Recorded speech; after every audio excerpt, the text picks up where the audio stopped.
Nation news India में आपका हार्दिक स्वागत है। आज हम गाजीपुर लगभग किसानों को 6 महीने पूरे हो चुके हैं और किसान भी नहीं हट रहे हैं और उधर सरकार भी झुकने का नाम नहीं ले रही है। अब जिस तरीके से जगह जगह से मुख्यमंत्री के बयान आते हैं और फिर लाठीचार्ज होती है, हमारे बीच में तेज तरार रेखा चौधरी जी जो कि एक किसान भी हैं और नेता भी हैं। मैडम, आपका नेशन न्यूज इंडिया में आपका हार्दिक स्वागत है। मैडम जी, जिस तरीके से आज 6 महीने पूरे होने को जा रहे हैं और सरकार के कान पे आपके आंदोलन को लेकर किसी प्रकार से जू नहीं रेंग रही है। देखिए, सरकार के कानों पे जू रहेंगे या न रहेंगे, लेकिन ये बात सच है कि सरकार अभी किसानों से डरी हुई है और ये बौखलाहट ही है जो खट्टर ने अभी पुलिस वालों पे, महिलाओं पे डंडा बजवाया है। ये एक बौखलाहट है सरकार की, क्योंकि हरियाणा में बीजेपी सरकार है और बीजेपी सरकार तो चाहती यही है कि हम किसी तरह उठ के भाग जाए। यहाँ तक बहुत कोशिश कर ली, जाएंगे तो हम है नहीं, वो कितना भी कुछ कर ले, लाठी मारे, गोली मारे, हमें तो जाने वाले नहीं। लेकिन मैडम, जो कोरोना महामारी है तो खट्टर जी कह रहे हैं कि किसान यहाँ से आंदोलन को खत्म कर दें क्योंकि महामारी है और किसानों के द्वारा ये महामारी फैलने की शंका है। अच्छा, जब बीजेपी ने बंगाल में चुनाव किए तब महामारी नहीं फैल रही थी? जब अभी जिला पंचायत के चुनाव हुए, प्रधानी के चुनाव हुए, इतने लोग मर गए, तब महामारी नहीं थी? किसानों पर महामारी फैल रही है। लेकिन उनपे तो सैनिटाइजर छिड़काया जाता था। सुबह जो रैली होती थी उनपे सैनिटाइजर छिड़काया जाता, शाम को जो कि 2 गज की दूरी, मास्क है जरूरी।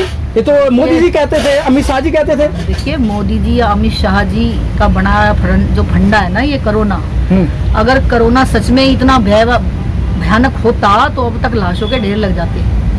अभी लग रहे हैं, ये जो लगे हैं 25-30 दिन के अंदर अंदर, ये भी इनकी कोई राजनीति है। हम नहीं मानते कि ये कोरोना है। अगर कोरोना फैला हुआ था तो जो 6 महीने थे उनमें भी तो लोग मिल रहे थे आपस में, लोग एक दूसरे के पास जा रहे, जब कोरोना नहीं फैला। और जब इन्होंने इतने चुनाव, इतनी रैली करी, इन्होंने पूरे जोर लगाई बंगाल में कि हाँ भाई किसी तरह हम ही जीत जा। इन्होंने हमारी तो कितने करोड़ रुपया खर्च कर दिया, 35 करोड़ रुपए इन्होंने वहाँ फूक दिए। प्रधानमंत्री जी, जबकि प्रधानमंत्री जी का राइट भी नहीं बनता था वहाँ जाने का, फिर भी प्रधानमंत्री जी बंगाल में गए और बहुत अच्छा हुआ कि ममता जी ने इन्हें हरा दिया। हम तो बड़े खुश हैं। लेकिन आप लोग भी तो वहाँ गए थे, बंगाल के अंदर के 5 राज्य के अंदर गए थे, लेकिन आपने ये अच्छा काम किया कि वो मोदी सरकार को या मतलब बीजेपी सरकार को आपने धराशायी कर दिया।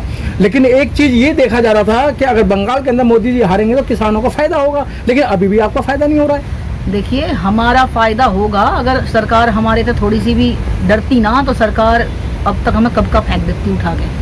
ठीक है, सरकार दबाव में है, सरकार कुछ बोल नहीं पा रही है, अपनी भी उसे इज्जत बचा नहीं पा रही है कि अब मैं करूँ तो करूँ क्या। गले में हमारे किसान जो है फंदा बन के लटक गए हैं, तारेंगे तो भी मरेंगे, छोड़ेंगे तो भी मरेंगे, तो कुछ ना कुछ तो करेंगे। हम जाएंगे ही, जब हमने आपसे पहले भी कहा था, हम यहाँ तक जब ही जाएंगे जब हमारे बिल वापस हो जाएंगे। हम यहाँ खुशी में नहीं पड़े हैं, दुख में पड़े हैं। लेकिन मैडम, आप कह रही हैं कि जब तक हमारे बिल वापस नहीं होंगे हम जाएंगे नहीं, लेकिन बात तो यही आ रही है ना, अभी तक तो सरकार आपसे बात कर रही थी, अब सरकार ने दूध में से मक्खी की तरह निकाल दिया। क्योंकि जो 12 वार की जो वार्ता थी, जो 12 वार की वार्ता के अंदर किसानों की बहुत बड़ी बेइज्जती की थी नरेंद्र तोमर जी ने, कृषि मंत्री ने।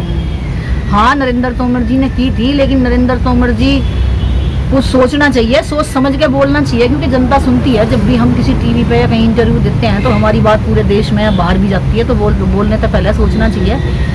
बेइज्जती करने से किसान का कुछ नहीं बिगड़ेगा, बिगड़ेगा उल्टा उन्हीं का ही, क्योंकि किसान तो अपनी जगह पे अड़ग था, अड़ग है और अड़ग ही रहेगा। तो मतलब इस तरीके से जो लाठीचार्ज हुआ है और महिला घायल हुई हैं, जो सीन देखे जाते हैं कि लाठी को इस तरीके से पकड़कर मारा जा रहा है, महिलाओं को खूनम खान हो रही हैं, लेकिन सरकार की जो संवेदनता है वो सारी धराशायी हो गई है।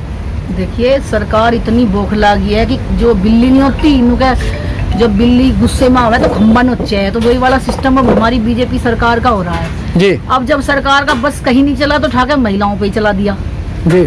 ये समझ रहे हैं कि महिलाएं कमजोर हैं। मैं समझती हूँ महिलाएं भी देश की रीढ़ की हड्डी हैं। महिलाएं हर संस्था में, हर विभाग में मिलेंगी आपको। अब पुलिस वालों ने लाठियां बजाई, पुलिस वालों की गलती है। किसान के बच्चे हैं, पुलिस में भी सारे आधे किसान हैं, लेकिन उनकी एक मजबूरी भी है जी। उनकी मजबूरी ये है कि वो अपनी ड्यूटी को निभाते हुए अगर या तो वो अपनी जॉब छोड़ दें। उनके सामने 2 समस्याएं पुलिस वालों के, या तो वो मारेंगे या जॉब छोड़ेंगे। अब उनमें कुछ लोग ऐसे भी हैं जो जॉब ही छोड़ देंगे, हाथ खाना छोड़ देंगे। लेकिन कुछ लोग ऐसे हैं जो अपनी नौकरी देख रहे हैं, अगर नहीं करते तो रोटी कहाँ तय खाएगी पुलिस। पुलिस अपना काम करिए। ऑर्डर तो पीछे तक बीजेपी वाले ही दे रहे हैं ना, खट्टर नहीं दिया ना ऑर्डर तो।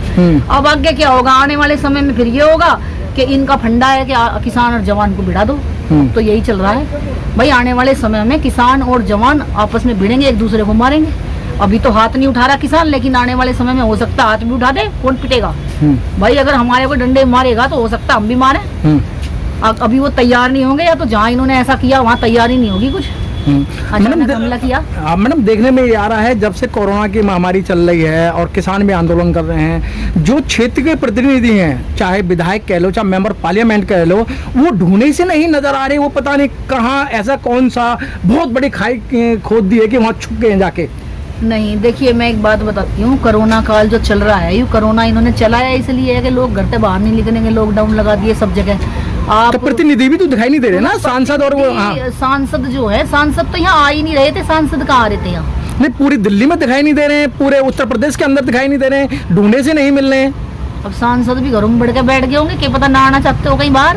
पहले तो कोरोना का डर होने भी पहले तो किसानों को बिल समझाने के लिए गांव-गांव जाने का इन्होंने प्लानिंग की थी और मीटिंग की थी, लेकिन आपको बिल ही नहीं समझा रहा है। बीजेपी को तो गांव में किसान ही नहीं घुसने दे रहे। बीजेपी गांव में नहीं घुस सकती, जहाँ जाती है वहीं पिटाई होती है। इस डर की मारी वो जा ही नहीं रही। तो क्या लगता है कि मतलब ऐसा आप लोगों ने क्या मांग लिया सरकार से, जो सरकार जो है मतलब आपकी बातों को नहीं सुन रही है? देखिए, सरकार से हमने अपने हक मांगे थे और अपने हक हम आज भी मांग रहे हैं। और हमारा 2024 से पहले यहाँ से हिलने का प्लान नहीं है। अगर सरकार हमारी बात नहीं मानती तो 2024 का वेट करेंगे। जब वोट आएगी, वोट की चोट पे मारेंगे इसे। ऐसा नहीं मारेंगे तो वोट की चोट पे मारेंगे।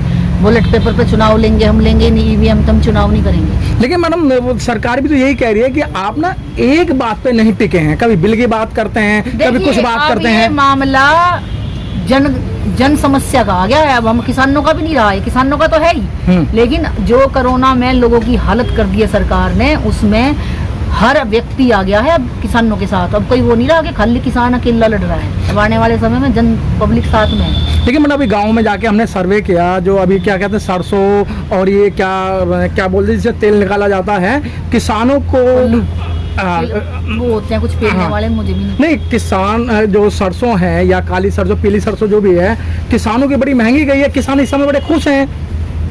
अगर किसानों की सरसों महंगी जाती तो किसान यहाँ रोड पे बैठते।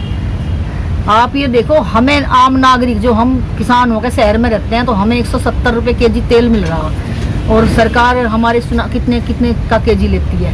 मान लो हम वहाँ लिया इन्होंने 90 रुपए या 70 रुपए 80 रुपए केजी और बेच रही है डबल में, तो किसान को क्या बच रहा?